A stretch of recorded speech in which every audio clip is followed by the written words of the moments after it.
Coucou tout le monde. Vous m'avez manqué.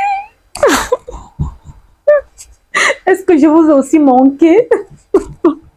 Alors, coucou guys, j'espère que vous allez bien. Moi, je vais super bien. On se retrouve aujourd'hui dans une toute nouvelle vidéo, une story time. Alors, si c'est quelque chose qui t'intéresse, alors prends quelque chose à boire, prends quelque chose à grignoter et assois-toi confortablement pour écouter la story time. Maman, l'histoire là. Oh, vivons seulement. Alors, si c'est quelque chose qui t'intéresse, reste scotché jusqu'à la fin de cette vidéo. Abonne-toi, like la vidéo et n'hésite pas à partager. Laisse ton avis en commentaire parce que c'est l'avis en commentaire. Alors là, c'est l'histoire d'une de mes beautés. Elle a besoin de vos conseils. Donc, n'hésitez pas à laisser, s'il vous plaît, les conseils qui vont sûrement l'édifier en commentaire. Alors, let's go. Alors, moi, je m'appelle Sophie. Je suis âgée de 25 ans. Nous sommes rencontrés à un mariage. Alors, tout naturellement, Julien est tombé sur le charme de Sophie et sur quoi ils sont changés de numéro. Et voilà que après ça, la relation a commencé tout naturellement. La relation était belle. On a vécu des bons moments. Nous avons vécu des bons moments et des moments vraiment super cool. Alors, voilà qu'à un moment donné, Julien a commencé à manifester une jalousie extrême. Donc, voilà que une jalousie extrême et Sophie n'en pouvait plus.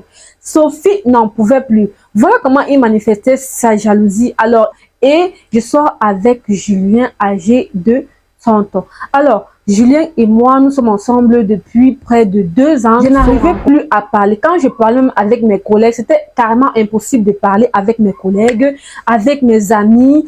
Franchement, c'était devenu compliqué et je n'en pouvais plus du tout. J'aime vraiment Julien, mais le seul souci avec lui, c'est qu'il a une maladie extrême.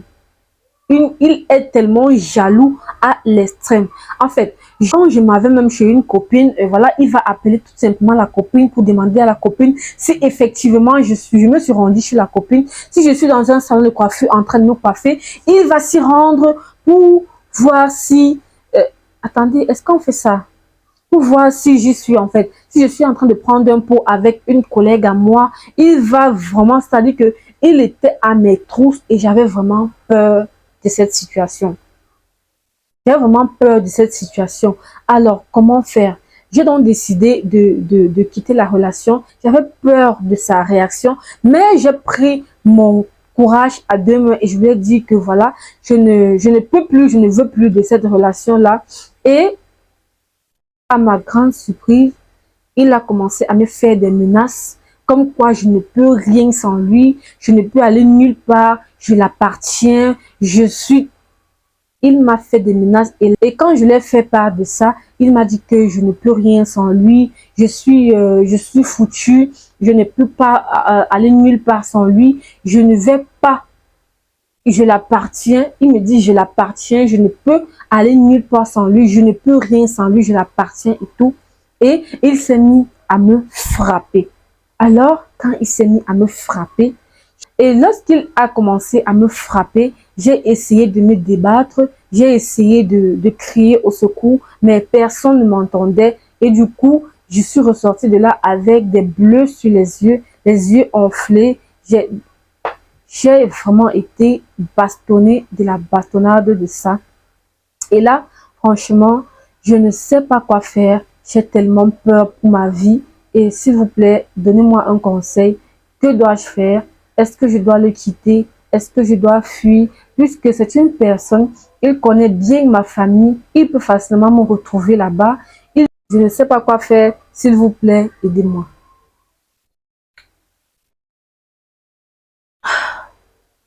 Voilà. Alors, j'aimerais dire ceci, franchement, en début de relation, parce que nous les femmes, on n'aime pas souvent regarder les choses, on n'aime pas souvent observer. Quand nous sommes en relation avec une personne, quand tu viens en début de relation avec une personne, je pense que je ferai une vidéo là-dessus, il y a les signes qui ne montent pas. C'est-à-dire, si une personne essaye même d'être fake avec toi, à un moment donné, il va perdre la face. À un moment donné, il va montrer qui il est réellement. Mais généralement, cette étape-là, il nous montre ça, mais nous, on n'aime pas souvent voir. On n'aime pas voir, on se dit que non, ça va passer, il va passer, ça va sûrement, ce comportement-là, ça va sûrement passer avec le temps, il va changer. Mais non, en fait, non, en fait. Quand une personne commence déjà en début de relation à te montrer, parce qu'il y a toujours ces petits signes-là qu'on nous montre, mais vous négligez, on essaie de négliger, de ne pas regarder.